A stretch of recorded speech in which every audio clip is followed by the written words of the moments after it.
Well, tonight, it's my pleasure and honor to introduce tonight's speaker, Dr. Ian Fenty. Dr. Fenty is a climate scientist at NASA's Jet Propulsion Laboratory. He received his Ph.D. in climate physics and chemistry from MIT. In his research, Dr. Fenty collaborates with JPL oceanographers, glaciologists, and other scientists to reconstruct the circulation of Earth's high-latitude oceans over the past two decades. In addition, Dr. Fenty is a co-investigator of NASA's Melting Greenland mission. His research is heavily cited amongst the scientific community with over 450 citations as of today. The title of tonight's talk is Warming Oceans, Melting Ice, and Rising Seas. Please help me welcome Dr. Ian Fenty.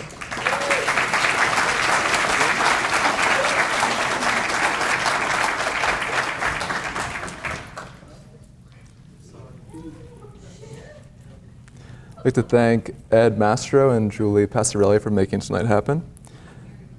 Oh, can you guys hear me? Level's good? So, I'd like to thank Ed Mastro and Julie Passarelli for organizing tonight. Can't hear you. Maybe the mic levels are lower, too low. You need to get the mic closer or talk louder. Okay. I don't want to scare you with my booming voice, but I will. Okay, good. And then also an individual named Mark, who I just ran into, who reminded me that he was instrumental for getting me on the list of speakers at this esteemed event. Had a really great time with Julie today, too. I learned a lot about this aquarium. I live in Altadena, and I've never been down to this part of the city. I'm not from the West Coast. I grew up near Philadelphia. So thank you very much for showing me around.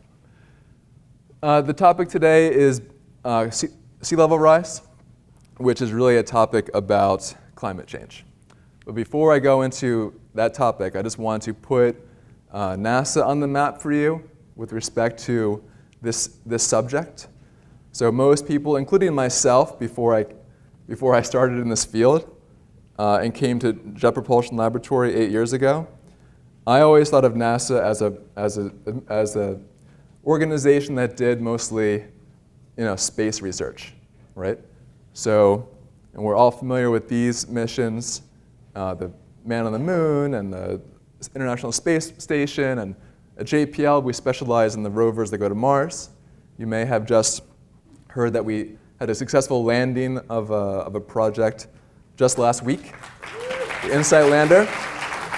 Yeah, it's amazing to work there with people who can put small robots on Mars. It really is. But NASA also is committed to studying our planet, this planet, planet Earth, and to do so, it hires scientists like me, and it also develops and flies a suite of satellites that observe the Earth. Many different satellites, about 15 to 20 at any given time. We had 2 successful launches of missions just this year to study the Earth. So we have all these satellites that are collecting data for us, but what did they tell us and how do we make sense of it all? Well, what we do is we try to put these data together, generally speaking, with climate models, and together they give us kind of a comprehensive view, as well as any scientist can do, kind of a comprehensive view of what the different systems of Earth are doing. And this is a really nice movie. I really like it. Each little slice of the beach ball is like one different kind of parameter of Earth that we measure and put together. Okay? So what are all of these data telling us about sea level rise? Well, first thing, and this slide here, just by the way, is the entire message of my talk. So you can just study this for a minute, and then I can just kind of glide through the rest. But we got these main message: global sea levels are rising at an accelerating rate. So every year, sea level is not just going up, but it's going up more than it did the last year. All right? And the sea level rise can be attributed to 2 sources. And I don't say attributed. I don't just mean we think it could be these 2 things. We know it's these 2 things. We know it's these 2 things, and we can measure very, very well how much of these 2 things it is. So it's these two things. It's thermal expansion of seawater. So seawater expands as it warms up, and globally, that causes the seas to rise. And number two, we have pouring more water into the ocean. So we're melting all of the ice on land on Earth. Antarctica, Greenland, and mountain glaciers are all melting. So when that water melts, it flows down and enters the ocean, sea levels rise. So that's it. Those are the two causes of sea level rise, and you got the message, right? So now we'll go more detail. Why do we care about sea level rise? Well, sometimes when I'm giving this kind of talk in Ohio, it's harder to communicate that. But we're like 500 meters from the ocean, and there's I think the country's largest port, like just around the corner, right? And this may be in the local news for you guys, I don't know. But as sea levels rise, it will swamp infrastructure, coastal infrastructure. And that means things like Port of LA and Navy bases, right? But it also means roads, highways, communities, right, that we might care about, farmland, right?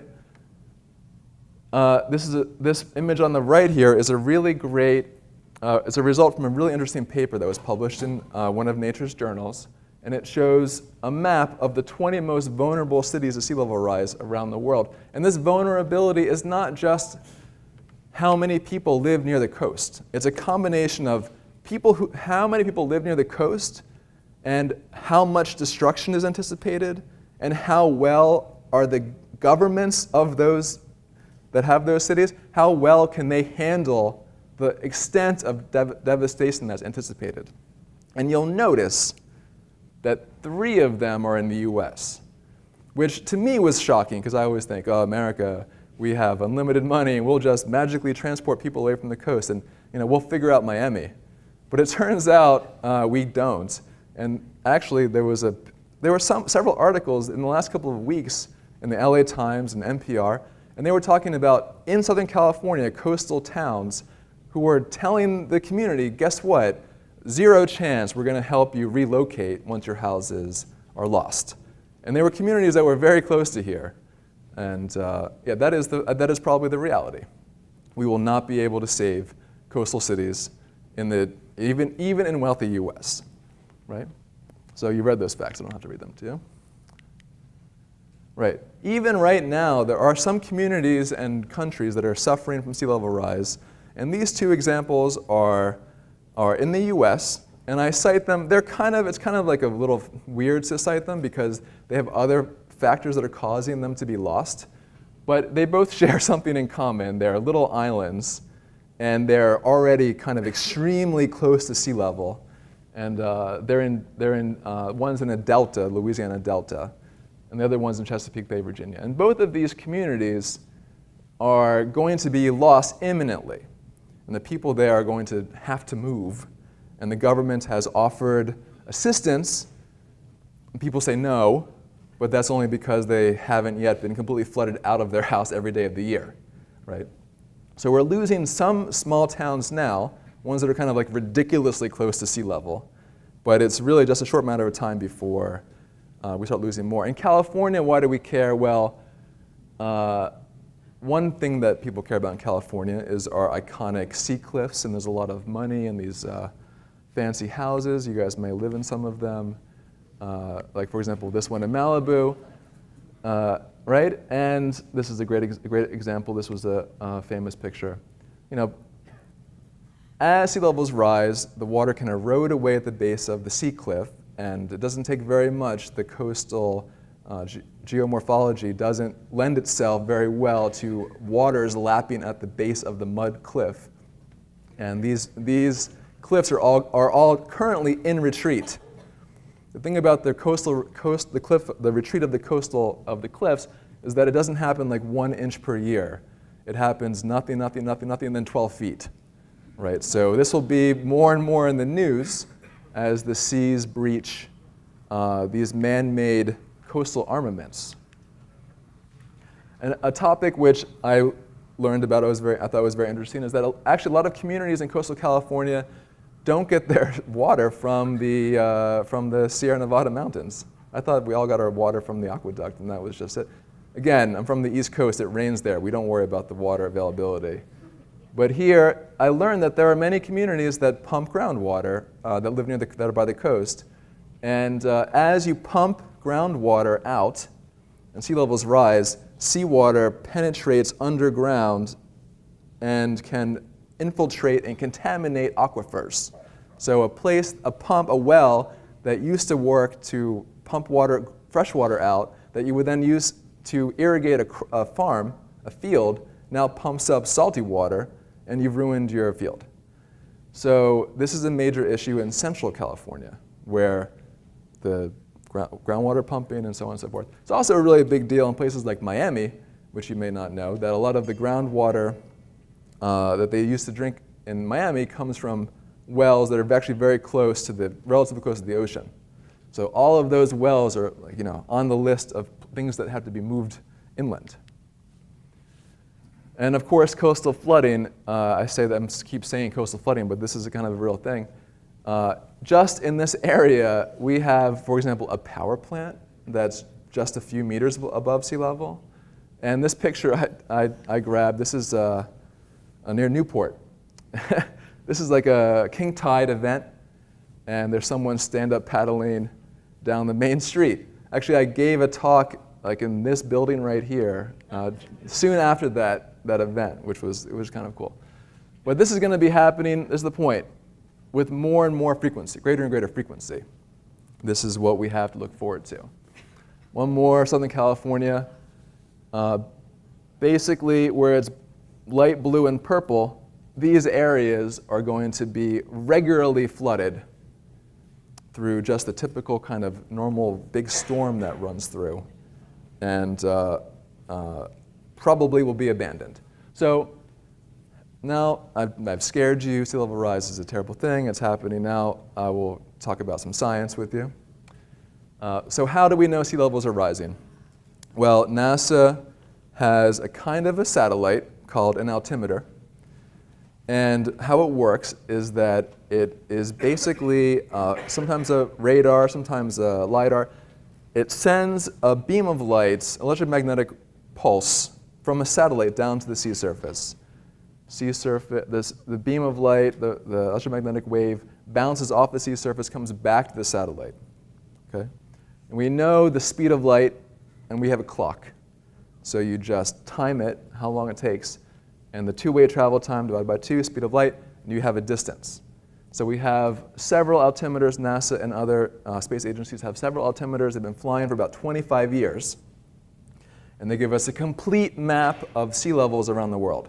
So you don't have to know why sea levels are changing, but this measurement is a very, very accurate gauge of how much is rising and how fast and where. When you take all of the data together from the satellites and you put it in a movie, this is what we did here, this is a map of sea level height through time from 1992, when the first one of these was launched, until 2012, I think. Hasn't been updated. But anyway, it's a glorious movie. When I first saw this in graduate school, I was completely blown away because I had no idea the ocean did this. It's not like the 7th grade geography textbook picture of the ocean at all. The ocean is extremely interesting. That's why I studied it in graduate school and I continue to work at JPL in the oceanography group to understand what all of this means. But for sea level rise, we don't need to understand every one of those swirls. This is a map of the average sea level rise around the world over the satellite period. And where it's light green, this is the 0. This is a no sea level rise on average over that period, right? So everything that's like above the green and to the red is a rise. So it's pretty much, we're pretty comfortably in the yellow to red category everywhere. It's not uniform because some sea level rise has to do with the the fact that the wind, as the climate changes, and also through internal variability, the winds might shift, and the winds blow water here for 10 years, then it blows water there for 10 years. So over the 25-year record, this is what it looks like. But the fact that overall it's going up is indicative. The winds wouldn't cause, changing wind patterns wouldn't cause the global sea levels to rise, for example.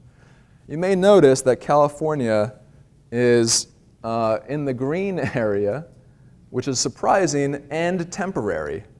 The reason it's been in the green area is, according to my climatologist JPL buddy Bill Patzert, because of a natural climate variability called the Pacific Decadal Oscillation, which over 10 or 20 or 50 years changes the winds over a large part of the Pacific Ocean. And it just so happens that over the last few decades, it has been in a phase which has kind of reduced the impact of sea level rise. But it's kind of just like, it's a very, very temporary kind of holding things back. And when that climate oscillation goes back to its other phase, then sea level rise in California will catch up and be much higher than average. So that is something to look forward to. I live in Altadena.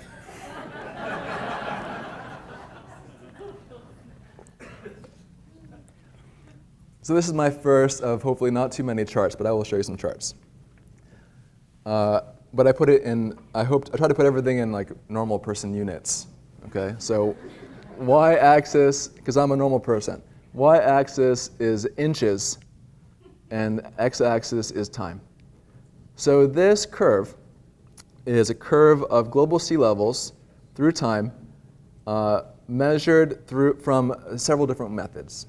In the earlier time period, before humans had developed the technology for satellites, we have to use tide gauges. And there are tide gauge networks around the planet, and people analyze them, and they work very, very hard to try to reconstruct what things have been like. Okay? So the blue envelope around the yellow curve is an estimate of uncertainty. So it's more uncertain the further back in time you go, which makes sense, because the technology in the early 20th century wasn't as good as it is today. Then as you get closer and closer through time, we get the satellites, and then the uncertainty gets very small.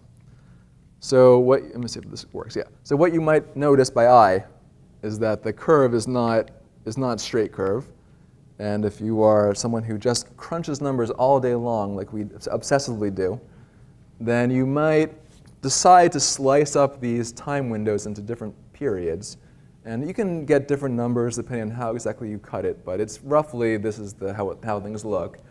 And what you see is that sea levels were rising slowly, 0.02 of a millimeter per year, and then that more than doubled over this 1930 to 1990 period. And then it more than doubled again, almost tripled twice over this time period. And now we're at 0.13 inches per year. This is surprising. And people still really are wringing their hands about whether this acceleration is real. But when we go back and look to see what is causing it, what we find are these what we call the drivers of sea level rise. So I told you on that slide 4 what they were already. So this is now you guys are just reviewing for the test. Expanding oceans due to heat. That now I'll give you the number 60%. No, I'm sorry, 40%. 40%. I'm sorry. 60% is the rest. 40% expansion oceans due to warming. And then the other two, melting of the mountain glaciers and melting of the polar ice sheets. And again, by polar ice sheets, just because there's some confusion, we mean Antarctica and Greenland. Okay? So we got all of the non-Antarctica and Greenland glaciers, and we have Antarctica and Greenland. Now here's a fun fact. In about 90 years, this will no longer be a problem. And here's another that's true. And another fun fact, there will be no ice on any glaciers in 90 years. Another fun fact, the melting polar ice sheets was basically 0 3 decades ago. So it went from, it was only thermal expansion, and then it kind of out of the blue, it jumped up, and it jumped up because of the melting of the polar ice sheets. So that turns out that came as a surprise to the glaciologists who thought that the giant polar ice sheets couldn't respond as quickly as they have. Okay, brief refresher. Why, because I just said here, why, I mean, I'd say oceans are warming and the ice sheets are melting. Why is this happening? Well, it's called the greenhouse effect.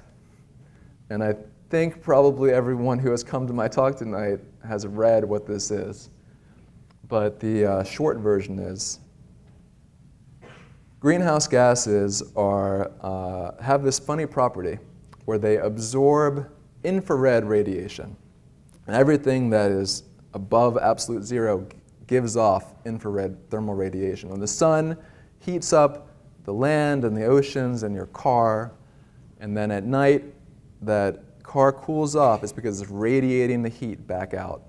And without greenhouse gases, that thermal radiation would just go right out into outer space. So over the course of the day or the year, on average, if you want to think about it that way, sunlight comes in, it warms things up, and then it radiates the heat back out into space. The greenhouse gases, they capture that outgoing thermal radiation. Not all of it, but they capture some of it, and then it's like a random kind of thing flying around the atmosphere. It radiates the energy back out, and sometimes it radiates it back out and it goes in the direction of space, and sometimes it goes in the direction of Earth. So now you have this thing that's like throwing the heat back down to the planet, and overall we have the same amount of sunlight, but now we have this extra amount from the greenhouse gases. Of course, if it wasn't for some greenhouse gases, the Earth would be an uninhabitable icy hell. So that's good that we have them. But also the planet, we are increasing the amount of greenhouse gases artificially, you can say, due to the what we call carbon emissions. And mostly that has to do with the burning of fossil fuels, but not exclusively. This chart is in science units, million metric tons of carbon per year. So, this has no intuitive meaning, but the point of this chart is to show that through time, humans have gone from essentially emitting nothing to what in the heck are we doing? Why aren't we stopping at all? Almost 10,000 million metric tons of carbon per year. This is a very famous graph, because emissions are one thing, right? We put it into the atmosphere is one thing, but maybe it doesn't all stay in the atmosphere. Maybe it feeds plants, and the plants die, and then the plants get buried, and then you never see that carbon again. There's actually no problem. So that's not true, but some people want you to believe that.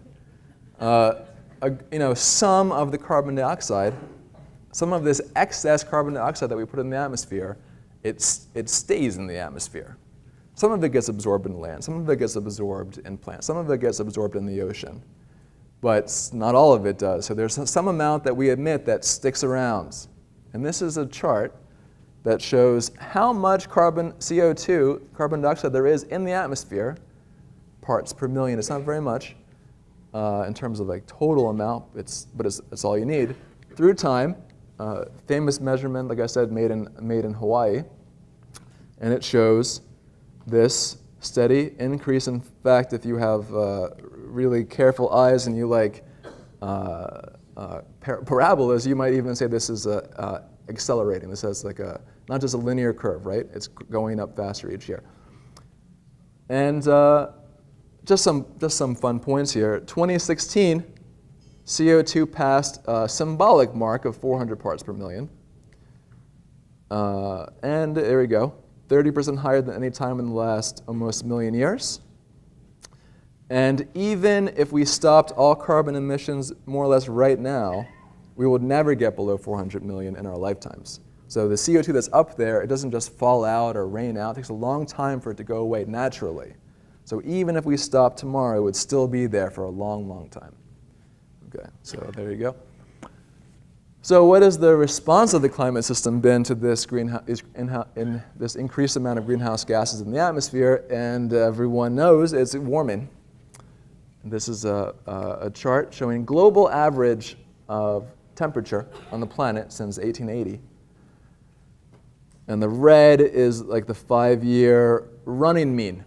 Okay? So from any one year to the next, you get the black curve. It could be warmer this year, could be colder that year, could be warmer this year. El Nino, basically, things like that are what modulate the year-to-year wiggle. But the overall positive trend, that's one thing only, that's increased levels of the greenhouse gases in the atmosphere. And you really, how do we know it's greenhouse gases? Well, one of the answers that I really like is that we make climate models. And we can do a lot to the climate model to see if we can have it reproduce this curve. And it turns out the only way anyone can get this curve, this global mean temperature curve, to go up like this at the end is with greenhouse gases. So basically, process of elimination.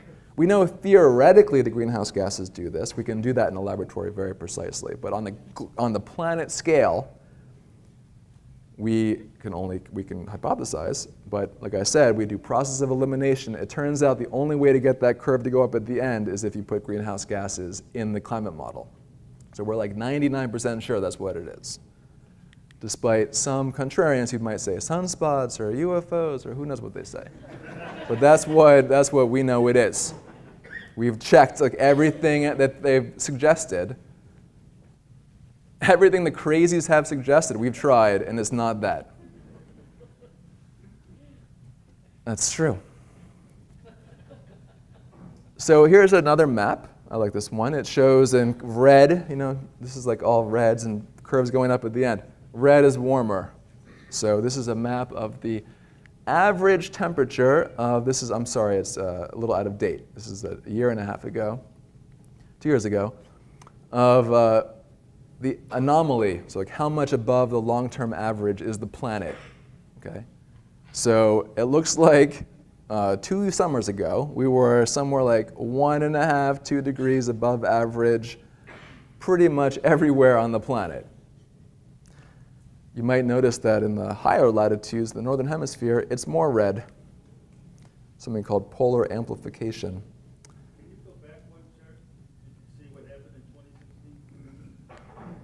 Is El Nino. See, every year, the bumps and wiggles for every year, me and my colleagues, we don't look at that. Yeah, that's not the time. I couldn't tell you what that is. Yeah. So I said we have this greenhouse gases, and it's absorbing more, the Earth is absorbing more of the infrared radiation. And I showed you the atmosphere had higher levels of CO2, and I showed that the climate temperature was going up. It's actually like a very misleading part of the story, because the heat for global warming is really not going into the atmosphere.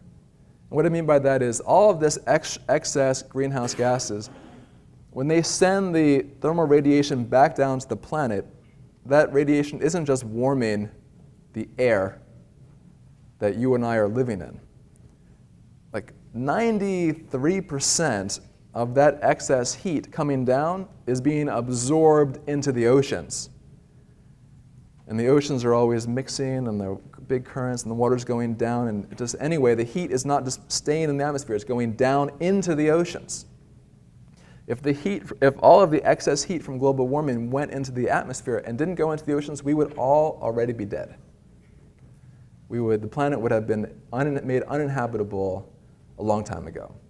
So the oceans are actually saving life on Earth by absorbing the huge percentage of all this excess heat, which is remarkable, I think. It's remarkable. And we're living where you guys are at the ocean, and we're in California, we're near the ocean, so we kind of appreciate that the ocean is 70% of the planet, but not everybody does. I'd like to turn the Google Earth around just so that you can be reminded that you can turn the Earth around and see the Pacific Ocean as basically the planet is mostly ocean, just to be reminded. So that kind of makes sense, right, that most of the heat is going into the oceans. So how do we know the oceans are warming? Well, the principal method we use is robots. which is super cool. There's an international team of researchers, and they contribute to a program called the Argo Program. And what they did was they sat down, they said, well, what would it take? What kind of robot do we need to, and how many robots would we need to be able to measure like the global ocean temperatures? And they came up with this really cool device. It's about 2 meters high. 6 feet high. And here's a picture of it, actually on a guy deploying it on a boat, right? And this robot, it's really cool and dumb. You put it in the water, and it sinks down to 3,000 feet. It floats around there for 10 days, and then an alarm clock goes off, and then it descends to, I'm converting to feet. It descends to 6,000 feet, so more than a mile down, and then it goes up to the surface, and it has a thermometer and other instruments, but for this purposes, it has a thermometer. It has a thermometer, it measures the temperature from more than a mile down to the surface. When it gets to the surface, it has an antenna. It sends the data via essentially a text message to us via a satellite. And then we get it, and we put these millions of measurements together. So this is the map. This is showing a diagram, rather. Here's the robot. It's sinking down. It's going for 10 days. It's going down to more than a mile. It goes up the surface, and then satellite. So you got it, right? You guys are all experts on Argo floats. And at any given time right now, there are about 4,000 of them. And this program has been going on since about 2003. So we have amazingly 15 years, more than 1 million of these profiles, and it completely blows away anything else oceanographers were doing before this. We have satellites, of course, but the satellites are kind of limited to the surface. We can measure the temperature of the ocean from space very, very easily, but only the surface. So these robots are super, super important for giving us a temperature of the whole volume of water. It doesn't go, it's about, okay, it only goes to a mile deep. The ocean is deeper than a mile, but it gets a lot. So when we put all of the measurements from the Argo robots together with the old way of doing it, which was sending out the ship and collecting the data one profile at a time, we can make a graph like this. On the y-axis is a measure of amount of heat in joules, and the time in the x-axis. And this is from 0 to 2,000 meters, which is a little bit more than a mile. I apologize for not converting it. And it shows that the oceans have been warming steadily for the last 50, 60 years. And this is when we see how much this is the key point. When we see how much the warmer the oceans have been getting, and we say, okay, it's been growing at 0.1 degrees Celsius per year on average. And we say, is that consistent with what we would predict with the amount of greenhouse gases we have in the atmosphere? The numbers almost perfectly match. So this is like another way we know that the reason the oceans are warming is because of the greenhouse gases, the excess radiation from the greenhouse gases. Now this is kind of a fun fact. It's hard for me to articulate it, so I'm going to try.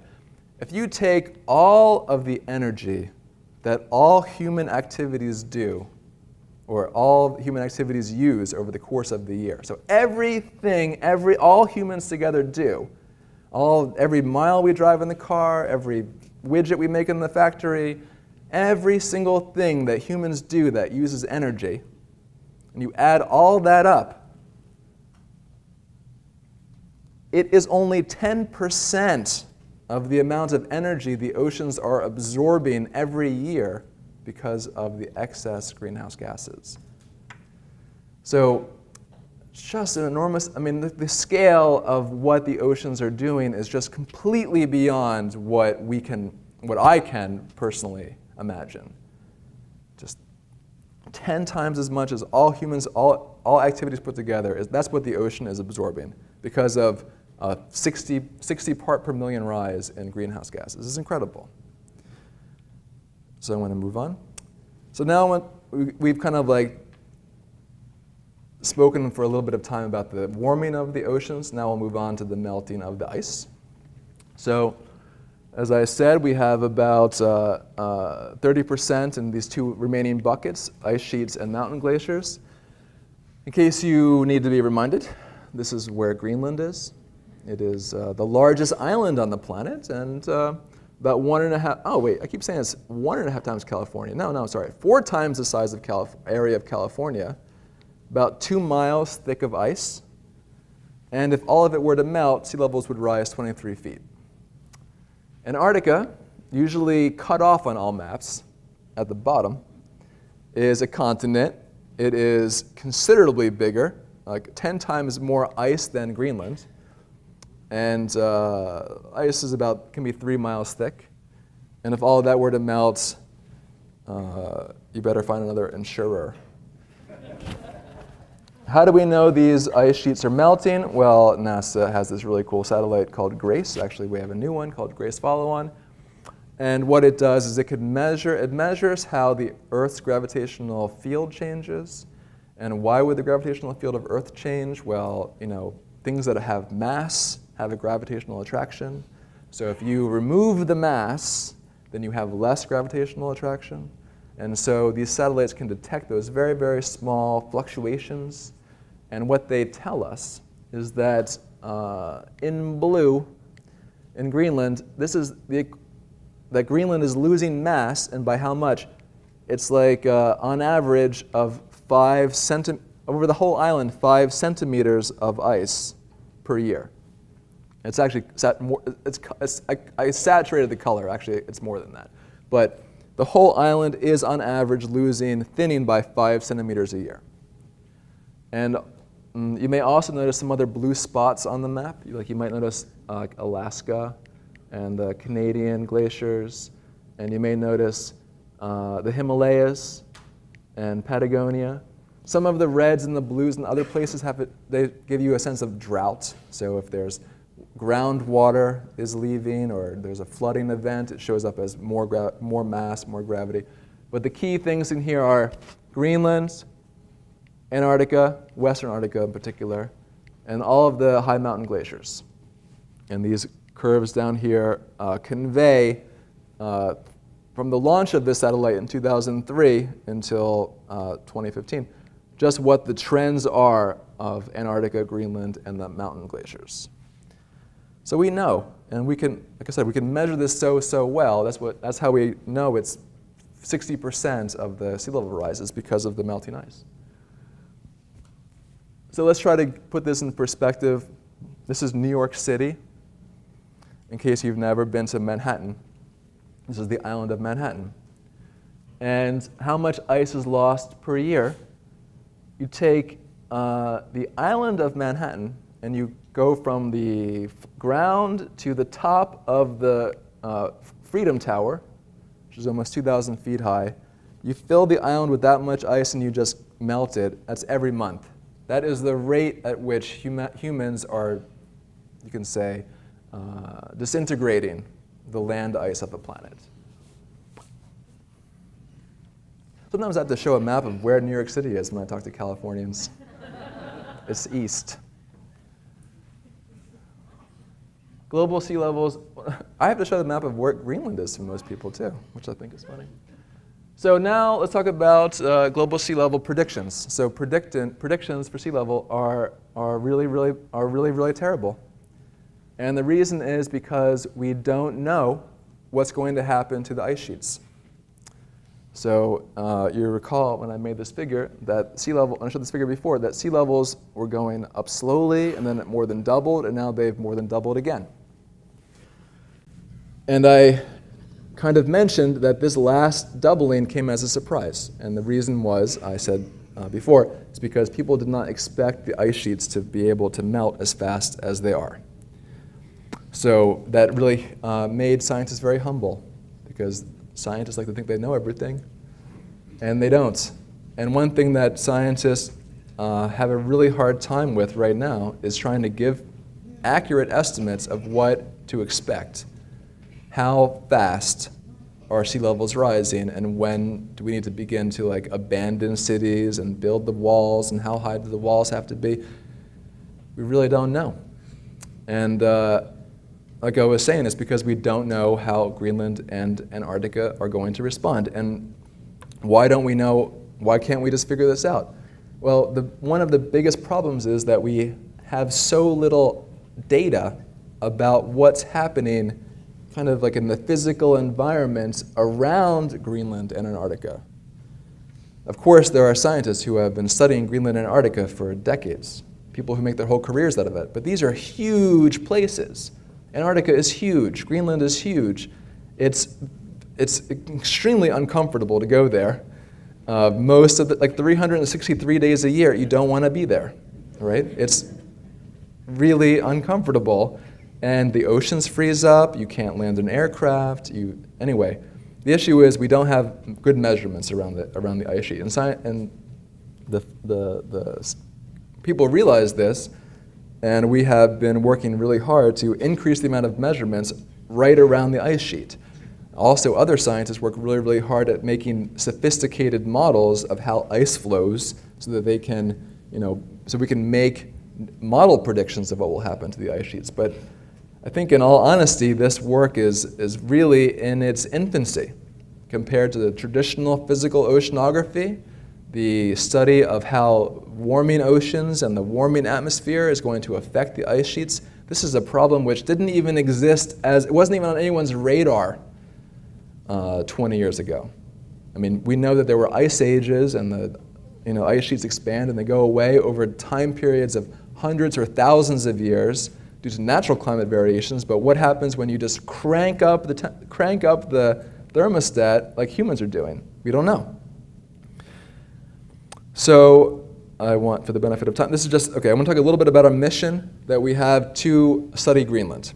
So before I go any further, I have an obligatory slide that shows a nice cartoon of what these ice sheets look like in the climate system. The ice sheets are not just large remnants of ice from the last ice age. They're actually like reservoirs of ice. And in balance, they gain mass through snow in the high elevations. And then that snowfall piles up, it compacts, it becomes ice. The ice begins to flow under its own weight. It flows out like pancake batter out to the side. Sometimes the pancake batter ice, it reaches a low elevation, the air is warm in the summer, and it melts. So those are called land-terminating glaciers. And sometimes the ice flows out, and it's in a place that's so cold that it doesn't melt. Even when it goes all the way down to sea level, it doesn't melt, it just keeps going. And this case, that's called an ice shelf, and Antarctica is ringed by ice shelves, hundreds and hundreds of miles wide, and Greenland has a few left. In Greenland, we have a kind of a combination of these land-terminating glaciers and glaciers that terminate in the ocean, but they're just kind of walls, just kind of straight walls of ice. The wall of ice, the deepest one I've ever measured, is about 3,000 feet down. So 3,000 feet straight down from the water surface to the bottom of the wall of ice. So that is what the ice sheets in the climate system look like, and what is happening is that they're melting further, they're melting more, but where do they melt? They melt here at the bottom where the air gets warm, and they melt here in the ocean where the ocean's warming. So when we melt out the edges of the ice sheet, the rest of the ice flows down faster. And that's called a dynamic ice sheet response, and that's what's happening. The amount of ice that's being lost around Greenland is not equal to the amount that we're just melting because the climate is getting warmer. That's what people kind of thought would happen. What is actually happening is that the ice sheets are being eroded away at their margins, and then they speed up. They can speed up dramatically, and they just start flowing the ice down. Ice that's been trapped for 10,000 years starts flowing down faster and faster, gets into the ocean, and just breaks off. So that's what's happening.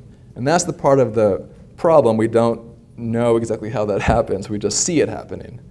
And it's worrisome. So yeah, NASA has a bunch of missions that are out there to study these ice sheets and their melting. And I'll briefly talk about this one that I'm involved with called OMG, which I can't take any credit for naming, but I stand behind it proudly.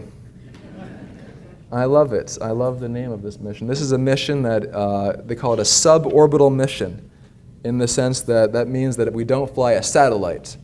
We have a lot of satellites around Greenland already that give us a ton of information. What we need is more data close to the kind of the edge where the rubber meets the road, if you will, where the ocean touches the ice.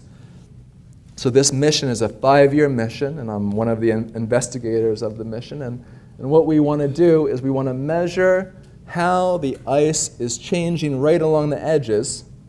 And we do that every year for 5 years using a radar on an airplane. And we also want to see what the ocean temperatures are doing, so we measure that with some special probes I will show you a picture of in a little movie in a second. So this project goes 2016 to 2020, so we're like halfway through this project. It's gone very, very well so far. The changes in the ocean and the ice, they evolve over kind of a long time. So you could argue 5 years is too short, but this is just the reality of the NASA funding cycles. So you propose a project and they have a 5-year mission, and this is what you can get. Hopefully after this mission is completed, we can keep going to continue the climate record. So now we'll show you this nice picture.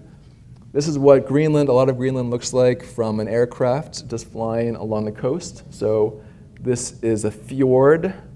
It's a valley cut by glaciers in previous ice ages when they were much, much bigger, and they flowed down from the ice sheet into the ocean, and they were so heavy that they would carve out giant valleys. And those valleys are still there. The ice sheet is much, much smaller than it was 10,000 years ago. But that's what it is. And like I said, from here straight down can be, the deepest one I've ever measured is more than 3,000 feet. So it's like almost more than half a mile straight down of this wall of ice. And this is the ice sheet up here, and this is where it flows down. You see those lines? That's the path the ice takes as it flows down from the ice cap down into the ocean. And there you go. That's the way it flows. Right on. So what we want to do, let me zoom over here. What we want to do is we want to take ocean measurements as close to this as possible and track from year to year what's happening, and then measure how the ice responds, and then hopefully put some theories together and do some, quote unquote science to make a, more accurate quantitative prediction of the response of the ice sheet. So this is where we take our measurements. So our measurements are taken, all the yellow dots show where we drop one of these probes. And here's a picture, and the red lines show where we fly the radar. So the radar flies around the entire periphery, and and the yellow dots are where we drop our ocean probes. Like I said, they're kind of like fancy thermometers. And this picture here shows one of the aircraft we use, and it's a picture's taken a couple seconds together, and I photoshopped it together. So this is the probe being launched out of the airplane, and then here it is a couple seconds later after it opens its parachute, and I have a movie. Poof. This is from this summer. So we use a different aircraft this summer. Did you see that? So the 3, 2, 1 gives it away. But there it is, and it has a little parachute. And even when the parachute is deployed, it still goes 60 miles an hour. And it hits the sea. There you go. It hits the sea surface, and then it does this. It's super cool. It's super cool. Hits the sea surface, and then seawater floods this battery compartment, and it turns on, and it says, "Hey, I'm here." It radios the data back to the aircraft, and then it says, "I'm sending down the probe," and it sends down the thermometer on a little wire, and the thermometer just falls down 3,000 feet, and it sends the data back up to the aircraft in real time. So we're flying around, and we're seeing the data come in. It's really awesome. And then after it does the measurement, then it becomes trash. So that is terrible. I know. But I thought I would tell you. Because it's a thing. And there's a thing. It's a thing. We have no one has come up with an alternative. There's no yet alternative. Actually, we tried. We've tried to send a robotic multiple-use robot. There's actually a company in San Diego that makes it. We can launch it out of an airplane, and it should last like 500 cycles. But it's really very new technology, and they haven't worked yet. But that is the goal. The goal is to use these reusable ones that instead of launching 500 one time, we'll launch one and it'll do 500 for us. But that is up and coming, right? No one wants a litter, but that's what we're doing. So this is last year. This is the aircraft we used. This is a DC-3,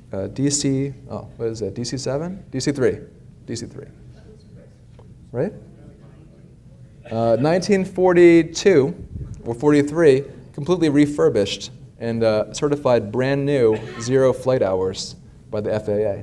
Beautiful aircraft. And this is a picture of what it looks like a typical day of work in Greenland on the aircraft.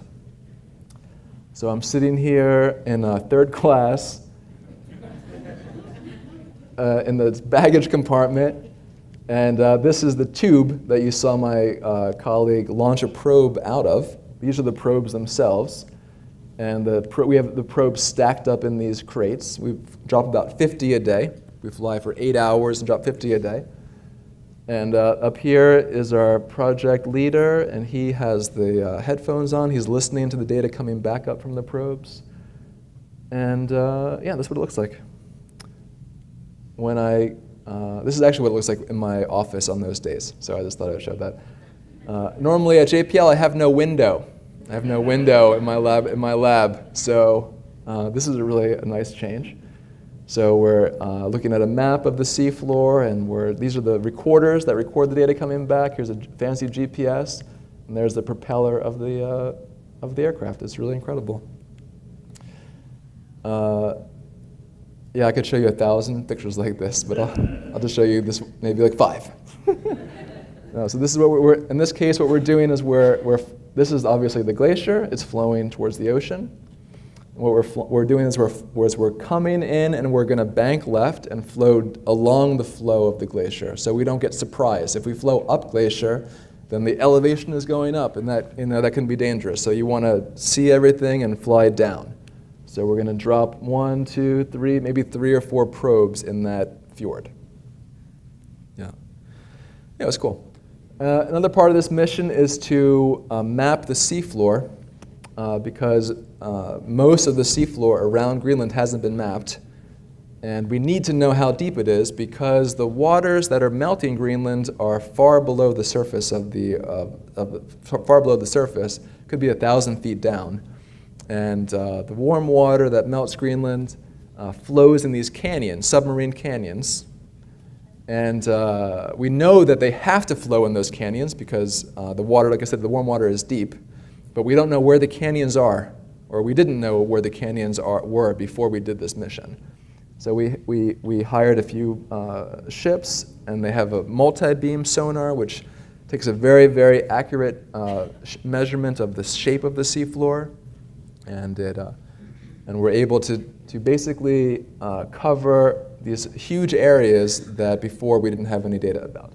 We also use airborne gravimeters, which is a technology that, similar to the GRACE satellite that I mentioned before, it measures small variations in the gravitational attraction below the aircraft. And the way that works is because if you have, say you fly over a very, very deep area, then you have some water and then rock, but a lot of water and then the rock is far away, and you get some measurement of how massive that is. And then if you fly over another area where it's very shallow, so you have a little bit of water and then a lot of rock, overall that is more massive, that weighs more because rocks generally weigh more than the water. So you can detect that small difference and then back out how deep the ocean has to be. So we also use that technology. Okay, so want to summarize and just make sure I know how much time is. Julie, how much more time are we? 10, 15 minutes. Okay, good. Because I have this one part of the science talk, which I just did, and then I have show and tell pictures. So the first thing, I'll go over this, and then we'll do show and tell pictures. So the main points, sea levels are rising at an accelerating rate. It's a major societal issue. It's going to be extremely disruptive and costly. See how it was like potential to be? That's like so scientist right there to say that. But in reality, it's going to be. We have no prospect for it not to be. NASA observes the sea surface elevation, and we can very, very accurately measure how much it's rising. And it's rising because of the oceans are getting warmer and because of the melting of ice. And the reason that it has accelerated recently, the big surprise, is because the melting of the ice. People did not expect that to happen as fast as it has. And I leave this part with a quote from an IPCC report. This is a major report published every few years where the world scientists come together and they come up with a consensus document that summarizes the entire state of climate science. And this is so it's all the nations of the world have to agree on this statement. So even the U.S. agreed on this. And this is the statement, and I'll let you read it because I think I'm not allowed to read it, but there it is.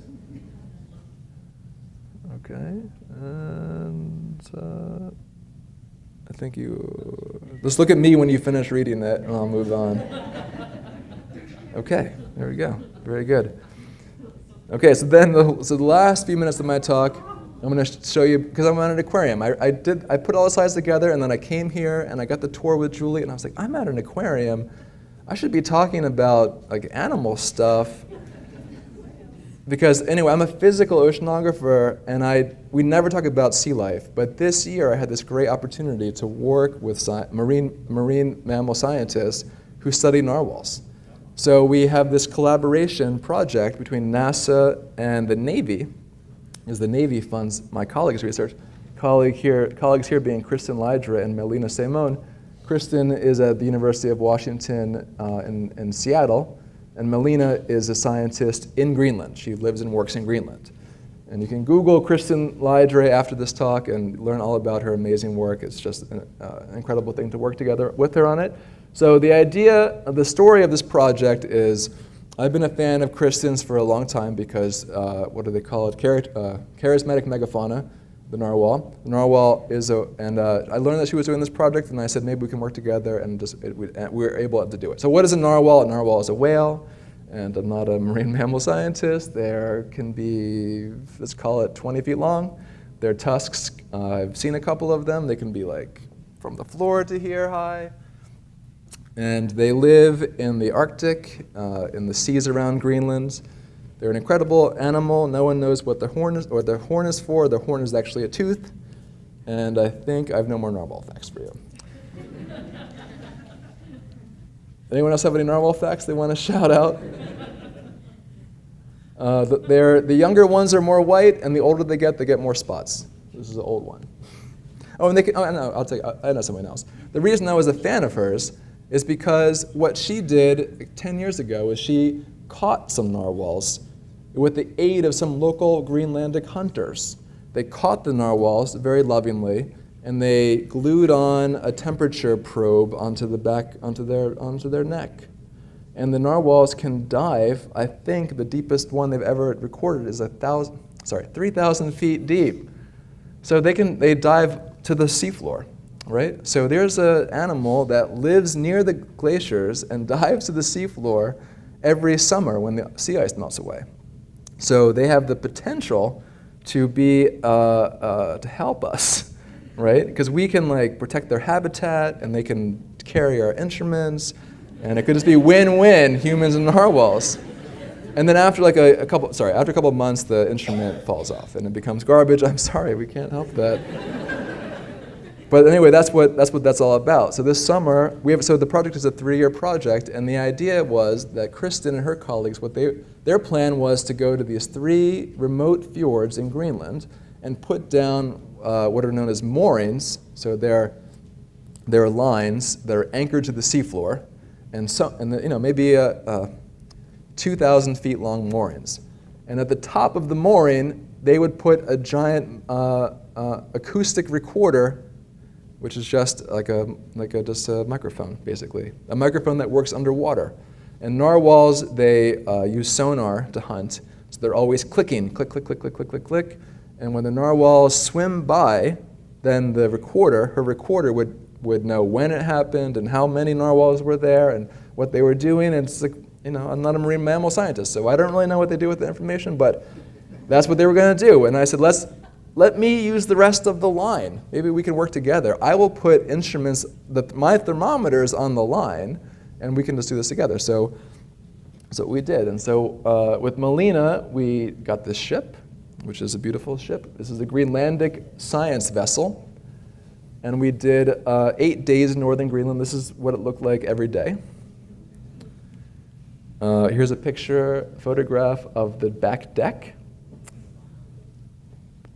Here is a picture of, it's a little hard to make out the details, but this is us putting together the mooring. So when you put the line in the water, you need to have a giant anchor so it stays attached to the seafloor, but then you also need to put these balls, these floats, on the line so the line stays up. So these giant yellow balls are the floats that keep the line up. And this guy here, he's attaching an instrument to this yellow line. So the mooring is on this yellow line. And so what we're doing right now is we're preparing to deploy the mooring. And this guy here, which you can't really see, he's actually a local narwhal hunter. So he's a local indigenous person that joined us for a few days on the voyage. Here is a photograph of one of the not the captain, the person underneath the captain, first mate, and Melina, and this is one of my instruments. So, and this is one of the local Greenlandic ship crew. This is right before we deploy the line. And what I want to show you is the flotation balls. Here's the acoustic recorder. Here are more flotation balls. And then each one of these yellow coils has one of my instruments on it. So for each mooring, I think we put 10 of my instruments. Yeah, 10 instruments for one line. We did 3 lines. And then when we deploy the mooring, we do it in a way which is kind of cool. You put the lightest part, the top of the mooring in the water first. So you put the yellow ball in the water first, and then you just drive the ship straight away. And you, no, I didn't touch anything because they don't let me touch it. But understandably, then the crew they play out the line as fast as the ship is moving away.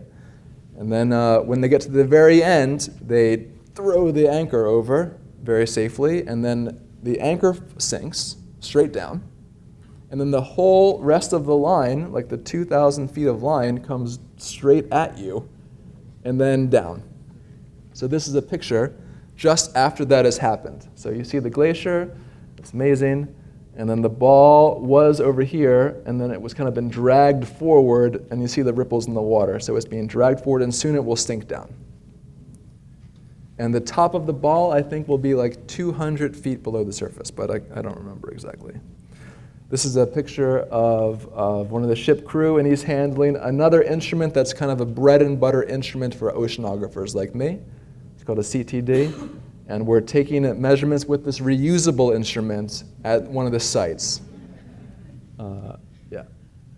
These are the 2 guys who I spent the most time with, these 2 local Greenlandic guys. They spend most of their careers on commercial fishing ships. They were I think they were both retired, and they decided to work for the Greenlandic Science Institute because they thought it would be really fun. So these are really cool guys. So I showed you that picture earlier of, I said there's a local Greenlandic hunter. So fun story, they make contact with the local Greenlandic hunter, they invite the Greenlandic hunter to come on the boat. The Greenlandic hunter comes on the boat and he brings with him 2 giant bags of freshly killed narwhal. Because narwhal is a delicacy, they're not hunting it for the tusk, they're hunting it for the meat. And it is like really a super important cultural food. And so he brought this narwhal meat with him because he knew the crew of the science vessel, which was all 100% Greenlandic, would go crazy for it and buy it all from him. And all the crew, they bought it instantly, and they were when they got home, they would share it with their friends and family, and it would be a big party. So it was really interesting, right? Because all this narwhal shows up, and it's like all in pieces and plastic bags, and it's like a little unusual.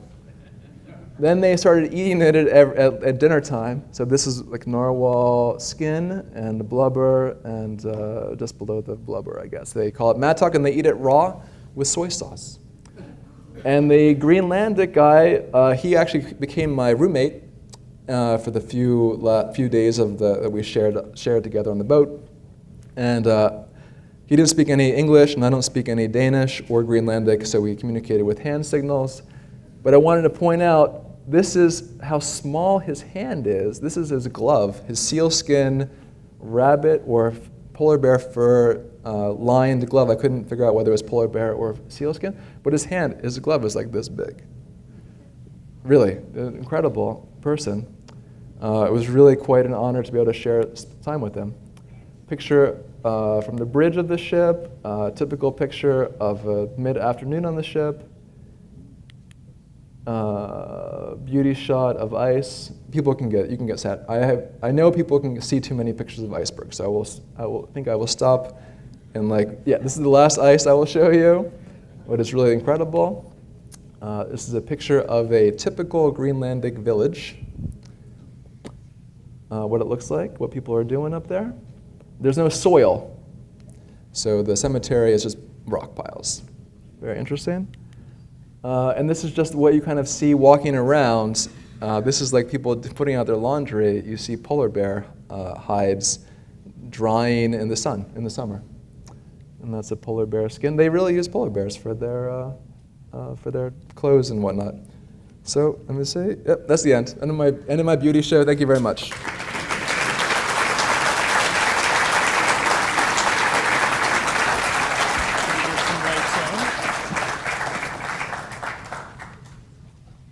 There we go. Okay. Well, what a cool talk that was, literally, pun intended. I want to thank you very much. So let me guess, climate change is real? You got really it. rising? Slide 4. You got it. Okay, Thank you. let's go. So that brings up an interesting point. Obviously, it's documented. Obviously, it's real. What are we going to do about it? So I'm going to just pose that question to the audience. What are we going to do about it?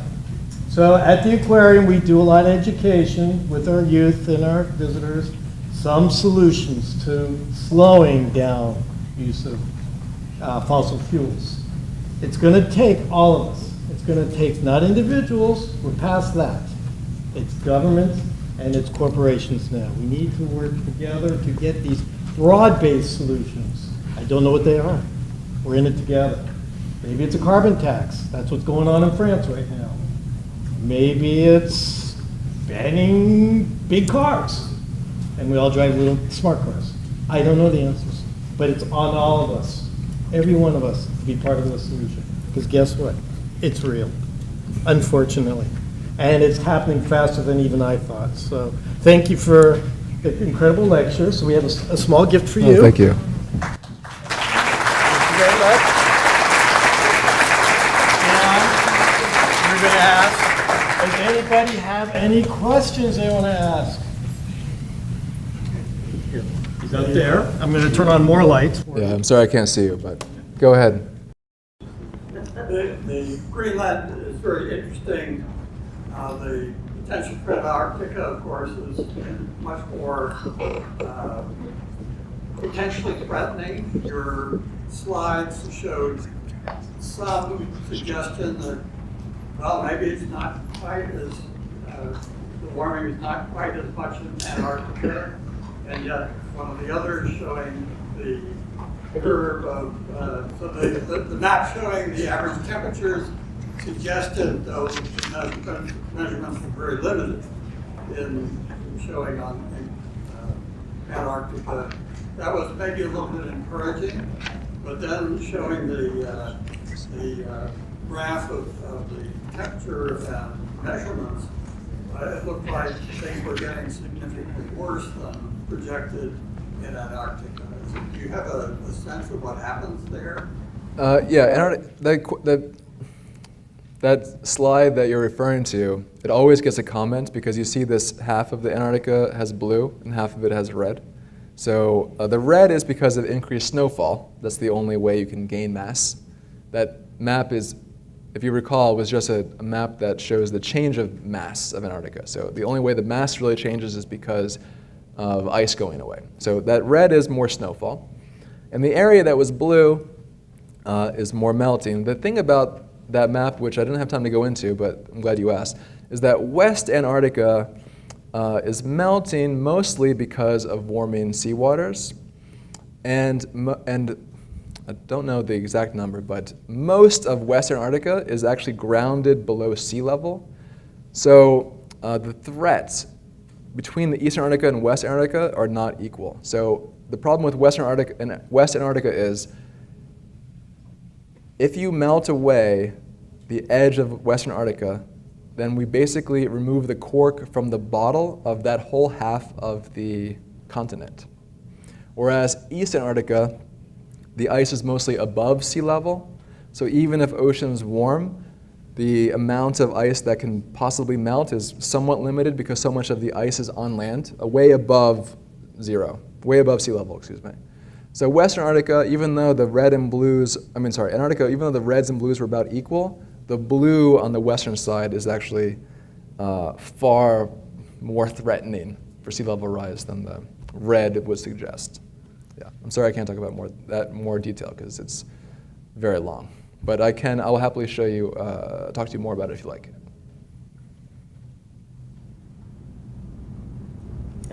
I was wondering, you mentioned a lot of places that are obviously doing studies. Is there any place that's centralized where everything's being organized and sorted out? No.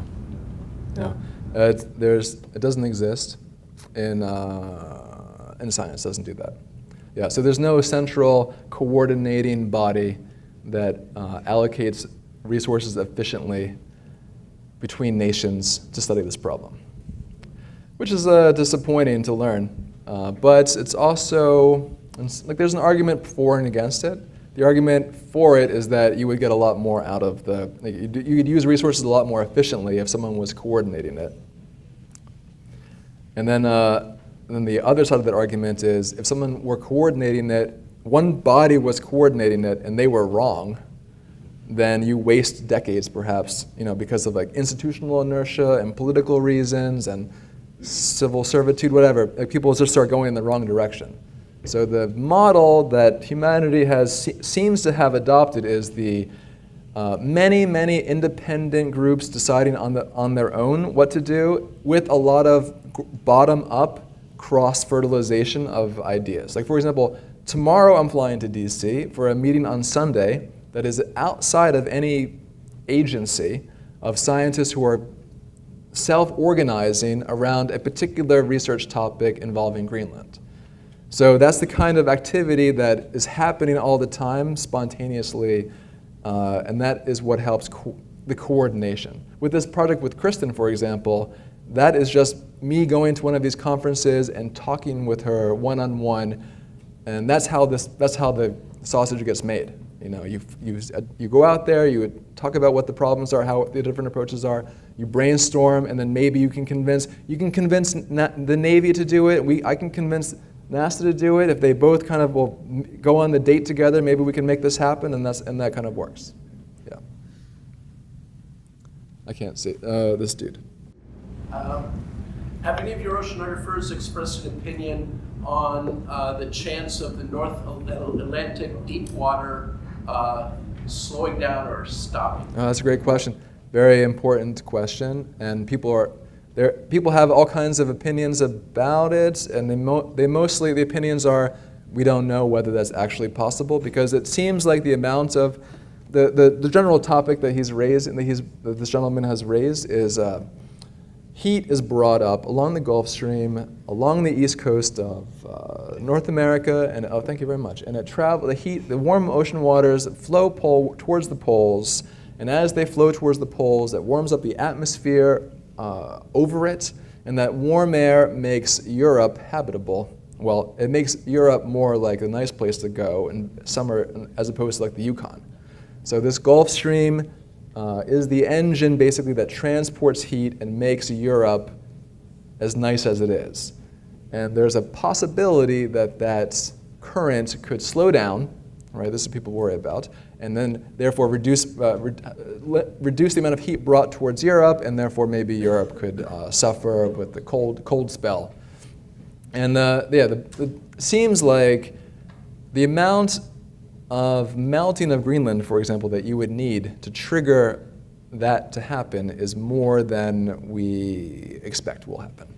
So I think that's my kind of like my reading of it. People don't think of it as a serious imminent threat, something that people are looking at, but the shutdown of that current it's almost physically impossible to shut it down.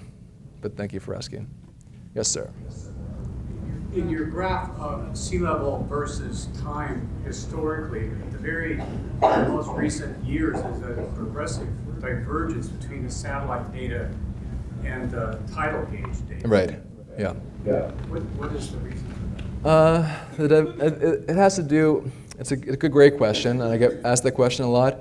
The satellites, they measure sea level, but we don't care about the absolute height of sea level. We care about the change through time. The absolute level of sea level is not a very meaningful number unless you live actually on the ocean. So the satellites measure some shape, and then next year the shape is higher by 1 centimeter or whatever. Not that much, but it's different. And that's what we measure with the satellites. So that divergence of those two curves has to do with the fact that the satellites measure globally the change of elevation, and the tide measurements, they measure something else also. The tide gauges also measure how much the ground is moving at the tide gauge.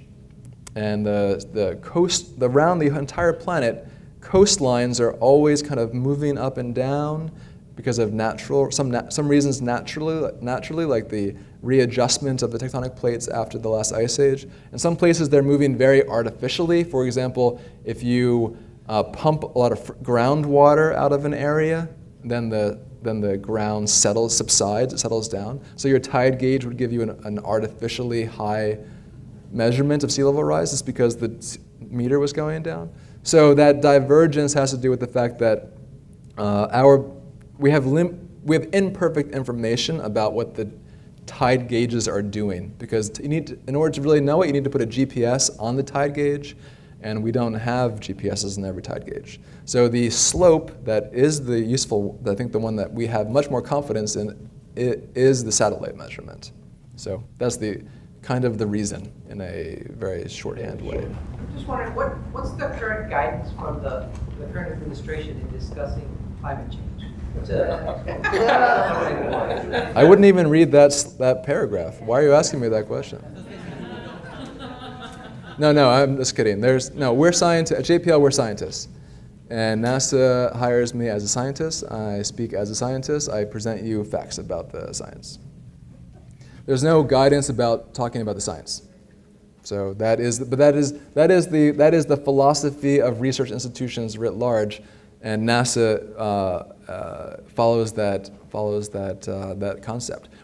There's no reason for researchers to get mired in local politics or national politics, because then you lose, things get very messy very fast. It's, let the scientists do the research and present to our neighbors what we're finding. And that is, no one has said we couldn't do that.